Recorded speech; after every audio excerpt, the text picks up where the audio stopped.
11 सितंबर 2025 5:43 यानी 5:45 AM पर मस्जिद नबवी के अंदर जब लोग सुबह फजर की नमाज के बाद वापस जा रहे थे, अचानक से एक जोरदार धमाके की आवाज़ सुनी गई और एक रोशन मिसाइल जैसी चीज़ को देखा गया जो कि बिल्कुल मस्जिद नबवी के करीब मौजूद थी।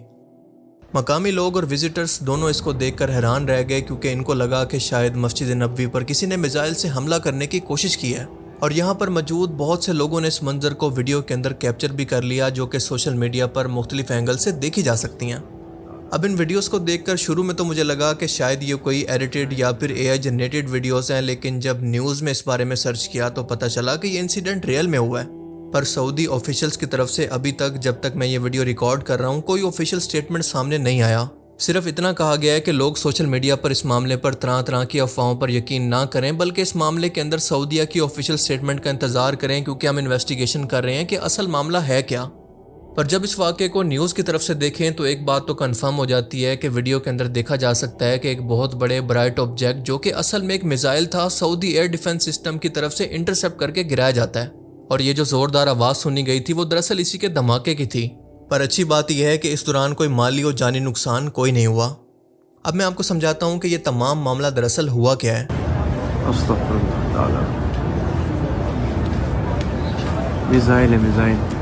अभी कुछ दिन पहले यानी 9 सितंबर को जब इसराइल ने F-35 फाइटर जेट्स की मदद से दोहा कतर के अंदर एक बिल्डिंग को टारगेट किया जिसके अंदर इसके मुताबिक हमास के लीडर मौजूद थे और कतर हमास की सपोर्ट कर रहा था।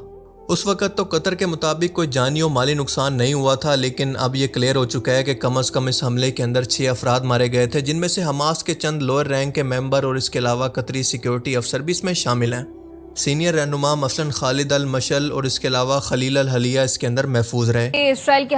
पर हमलों के हवाले से कि हमास ज़राए के मुताबिक इसराइली हमले में हमास का कोई रुकन हलाक नहीं हुआ है। इसराइल के कतर के दारुल हुकूमत दोहा में फ़िज़ाई हमले और हमास रहनुमा खलील अल हया और ज़हीर जबरीन इसराइली हमले में शहीद हो गए हैं। पर आपको बताता चलूं कि इसी हमले के दौरान इसराइली फाइटर जेट्स ने 3 दिन के अंदर कतर को मिलाकर टोटल 6 मुल्कों को निशाना बनाया था। जी हाँ, अल जजीरा ने ये रिपोर्ट किया है कि इसराइल ने कतर, यमन, गजा, शाम, लिबनान और ट्यूनिस पर एक साथ हमला किया है। इसराइल ने 72 घंटे में 6 मुल्कों पर हमले किए। कतर, गजा, यमन, शाम, लेबनान और ट्यूनिस पर हमले किए। अब यहाँ पर समझने वाली बात यह है कि इसराइल ने यह हमला रेड सी की सरहद को क्रॉस करके किया था, किसी मुल्क की सरहदी हदूद को इस्तेमाल करके नहीं। उसने इस हमले के लिए सऊदी अरेबिया की हदूद को इस्तेमाल नहीं किया। अब बाकी मुल्कों को तो हम बाद में डिस्कस करेंगे, लेकिन इस वाक़े का ताल्लुक क्योंकि यमन के साथ है, लिहाजा सबसे पहले उसको डिस्कस करते हैं। इसराइल ने इसी हमले के दौरान यमन के शुमाली इलाकों मसलन अलजूफ और सना वगैरह के अंदर हूती ग्रुप के ठिकानों, फौजी मरकज़ और इनके फ्यूल स्टोरेज पर हमले किए थे।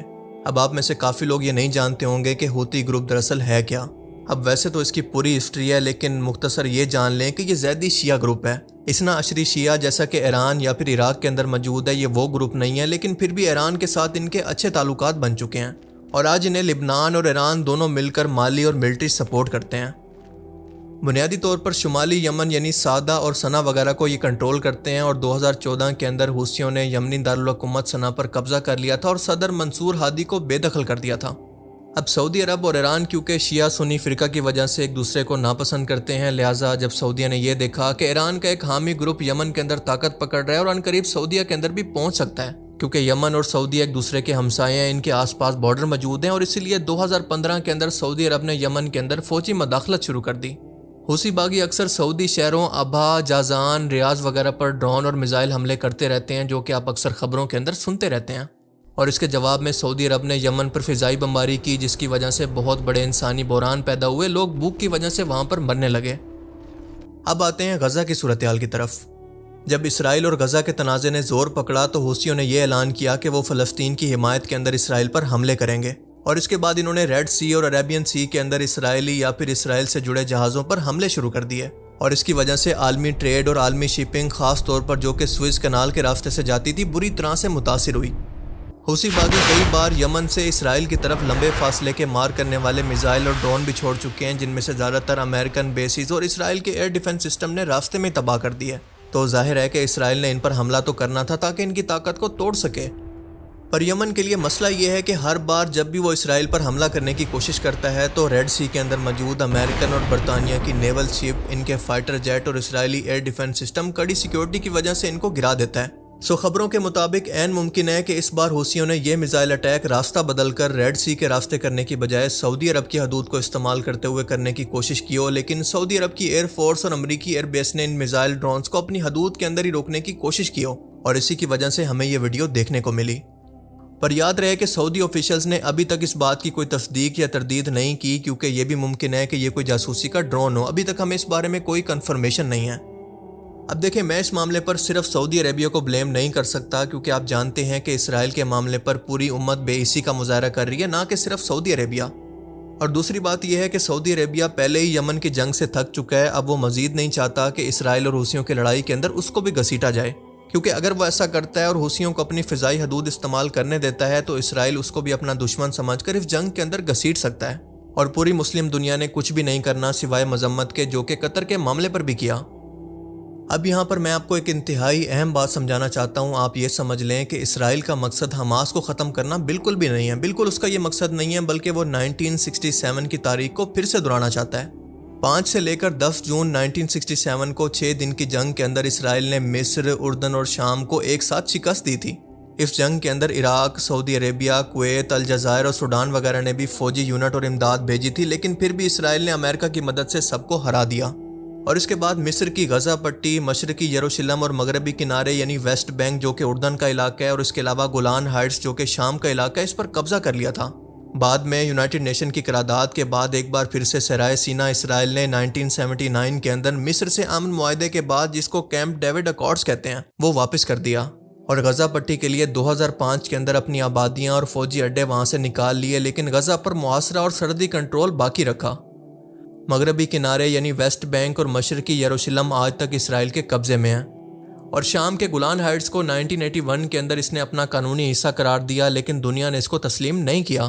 اور اب ریسنٹلی شام کی حکومت کا تختہ الٹنے کے بعد اب وہ اس پر بھی قبضہ کر چکا ہے، اور اب وہ اسی تاریخ کو دوبارہ سے دہرا کر تمام مسلم ملکوں کو ایک ساتھ اکٹھا کر کے ایک ہی جھٹکے کے اندر گریٹر اسرائیل بنانا چاہتا ہے، کیونکہ اس سے بہتر موقع اس کو دوبارہ کبھی نہیں ملے گا جب امت مسلمہ ڈیوائیڈ اینڈ رول کے ذریعے بالکل تقسیم ہو چکی ہے۔ بڑے بڑے اور طاقتور مسلم ملکوں کی بات کریں تو سعودی عرب یمن سے لڑ رہا ہے، ترکی اور ایران کو پسند نہیں کرتا، ایران سعودیہ کو پسند نہیں کرتا، پاکستان امریکہ کا اتحادی ہے، سب اپنے اپنے مسئلوں میں پھنسے ہوئے ہیں، اور ایسی صورتحال کے اندر صرف واحد راستہ ایک ہی ہے کہ یونٹی، مسلم امت کا اتحاد، فرقہ واریت اور نسل پرستی سے ہٹ کر ایک ہو جانا۔ جیسے اللہ کے نبی ہمیں ایک امت بنا کر گئے تھے، لیکن بعد میں ہم نے فرقے بنا کر اپنی نفرت کے اندر، اپنے مفادات کے اندر ایک دوسرے کو تقسیم کر دیا، اور اس مقصد کو حاصل کرنے کے لیے ہمیں سب سے پہلے مسلمان بننا ہوگا، اور اس کے بعد اپنے قومی مفادات، طاقت کی سیاست اور بیرونی مداخلت کو ختم کرنا ہوگا۔ پاکستان اور دیگر نیوٹرل ریاستیں جیسا کہ ترکی، ملائیشیا وغیرہ ان دو بڑے ملکوں یعنی سعودیہ اور ایران کے اندر ثالثی کا کردار ادا کر سکتی ہیں، اور اس وقت ان کے پاس ویسے بھی OIC کا ایک مضبوط ادارہ موجود ہے جس کو صرف ری اسٹرکچر کرنے کی دیر ہے، اسی کو استعمال کر کے مسلم ملکوں کو متحد کیا جا سکتا ہے۔ اب میں اس معاملے پر بالکل نا امید نہیں ہوں، کیونکہ مجھے امید ہے کہ شاید قطر پر حالیہ حملے کے بعد مسلم دنیا کو جو جھٹکا لگا ہے، ان کو اس غفلت سے جگا دینے کے لیے کافی ہوگا،